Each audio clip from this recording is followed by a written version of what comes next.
Did you know that 74% of Americans have financial regret? How much should I be saving? How much money should I have in the bank by this age? How much should I invest so that I can retire comfortably? These are top of mind questions for every professional that I talk to. And in today's video, I will share answers to some of these questions. These insights that I share today are based on my research, my personal experience, and deep and long conversations with my financial advisor. Before I get started, a quick reminder to 85% of you who haven't yet subscribed to my channel to do so now and click on the notification bell icon so that you can be notified every time I release a new video. There's a lot of energy and effort that I spend every week to create this content for you, and your support means the world to me. Your subscription helps with channel growth. It lets me know that you find value in the content that I built for you and inspires me to keep producing these powerful videos for you.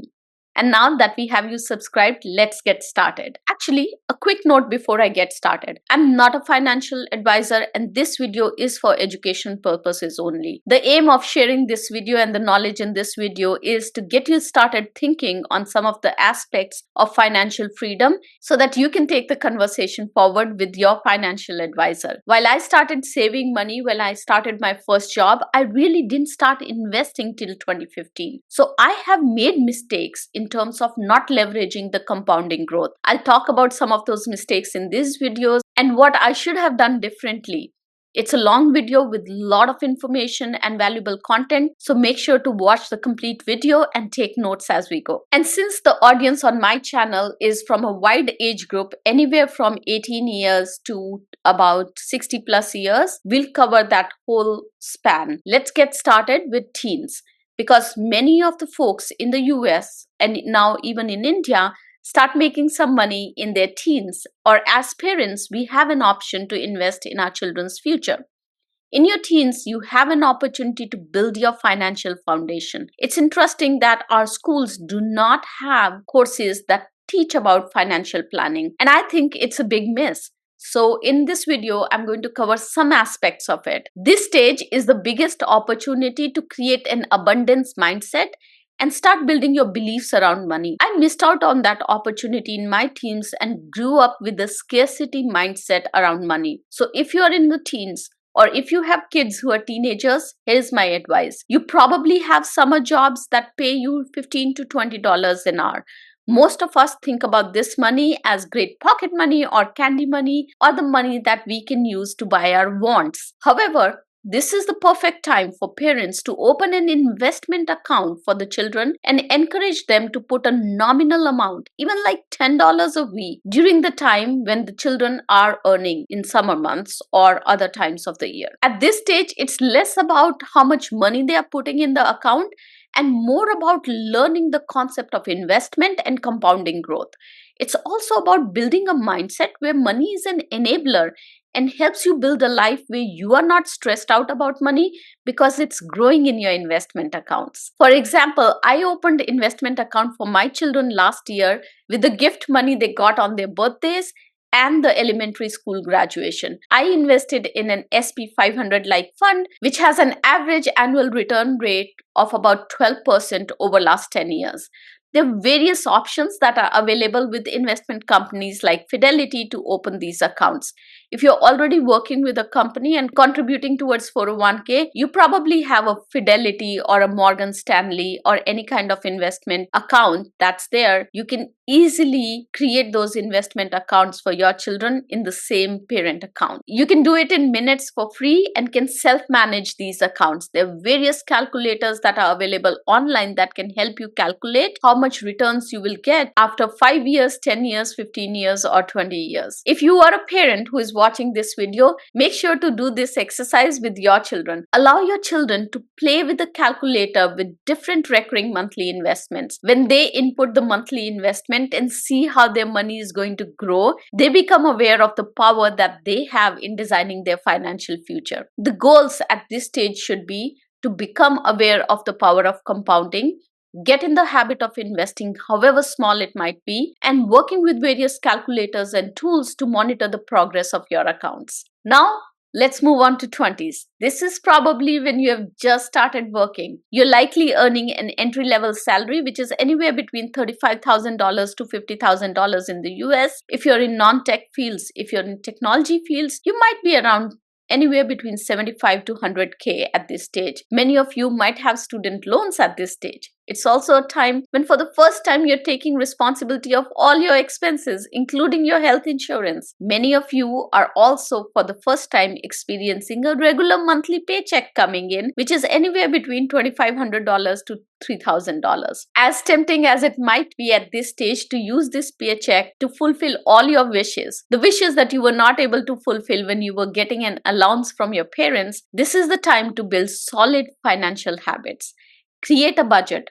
This budget should include a fund for your wish list while focusing on paying off the debt and building on reserves.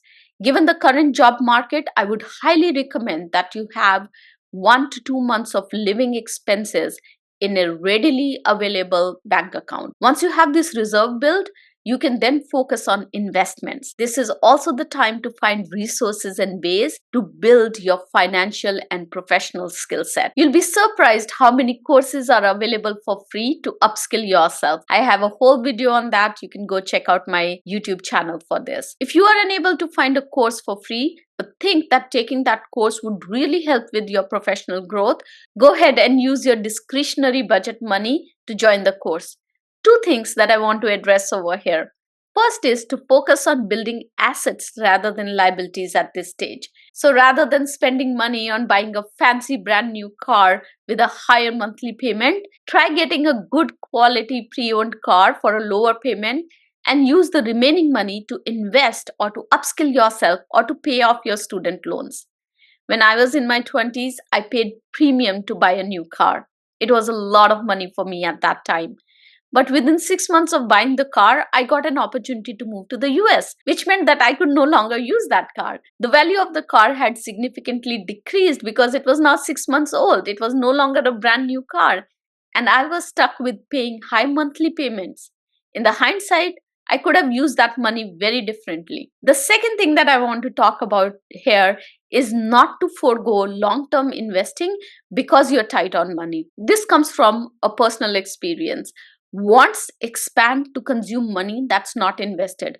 When I didn't have the budgeting template in place, the months when I was left with just $100 or $150, my tendency was to go and spend it on eating out rather than investing the money. So if you have PPF, if you are in India, or 401k or Roth IRA options, if you are in the US, make sure to leverage that. Most companies contribute a certain percentage of your PPF or 401k. That's practically free money, so maximize on it. Time is on your side at this stage, and even small investments can grow significantly due to compounding, and your goal should be to leverage that. So going back to my example, once I created the template and started using it, money was put aside for investing the moment I got my paycheck. This discipline helped me to save money that I needed for the down payment of my house. So in your 20s, focus on budgeting discipline. Very, very important. Building a reserve of 1 to 2 months of living experiences every year in your 20s. So when you're 21, put aside 1 month. When you're 22, put aside another 1 month. And that way, you build up the reserve over a period of time. And then the third goal should be to not incur credit card debt or any more liabilities. The habits that you build in your 20s will benefit you in the decades to come. If you want to know about how to manage your money on payday, I will link my Managing Money on Payday video in the comments. I also have a free budgeting template that you can download to budget your money. I'll add links to that budgeting template in the notes also. By the end of your 20s, you should aim at having a 401k or a PPF account in which you contribute every month, about 10 to 12 months of living expenses, assuming that every year you save at least 1 month of living expenses. And this should be in a high interest yielding, easily accessible account, and probably some kind of investment account for compounding growth. Please know that these are just guidelines. If you're not there yet, it's perfectly okay. Start where you are and move from there. 30s is the time when you start seeing the benefits of the investments you made in your teens and in your 20s.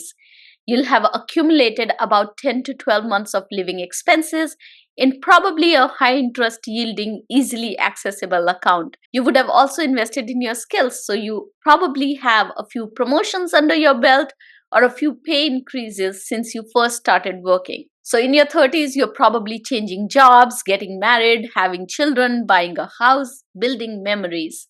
This is the time when you use your financial base to grow exponentially. The basics remain the same. Keep an eye on how much you're spending on your liabilities. Don't rake up bad debt and continue to invest. This is also the time to increase the amount that you invest. In your 30s, you should be looking at investing close to 10 to 20% of your monthly income, maximizing on your 401k and taking advantage of ESPP or employee stock program if your company offers it. Just to give you an example, if you start from zero when you turn 30 and invest $500 every month in a high index fund like SP 500, by the time you're 40, you will have $102,000 in your account. If you have resources and start early, say at 25, you will have over $200,000 when you turn 50.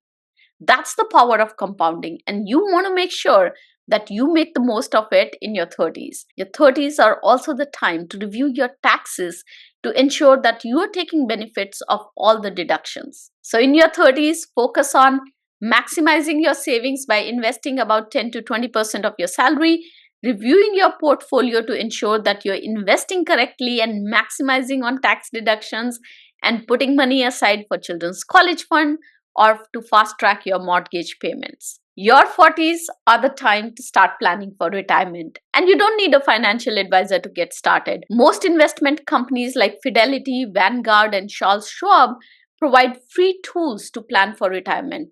So if you haven't used these tools yet, make sure to leverage them. These tools analyze where you are on your investments and your projected expenses to give you a fairly good idea on how you're tracking towards your retirement goal. These tools account for inflation and are a good guideline for initial planning. Start putting your expenses in the tool. This is where your budget sheets would come in handy, and get an idea about how you are tracking towards your goal. Just to give you an example, I have a budget sheet that I created in 2008, and that budget sheet has tabs for every month up until now, and it continues to build up.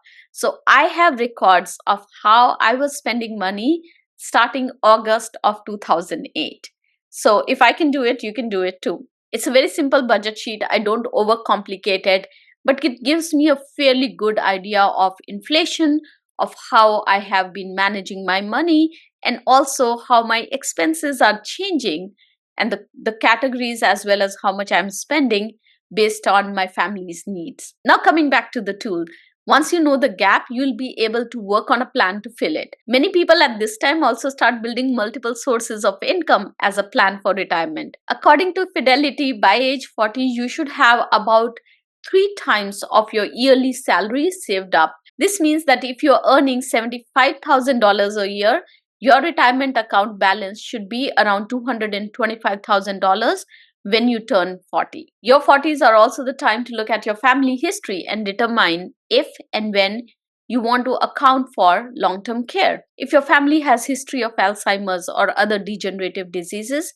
I would highly recommend that you plan for long-term care.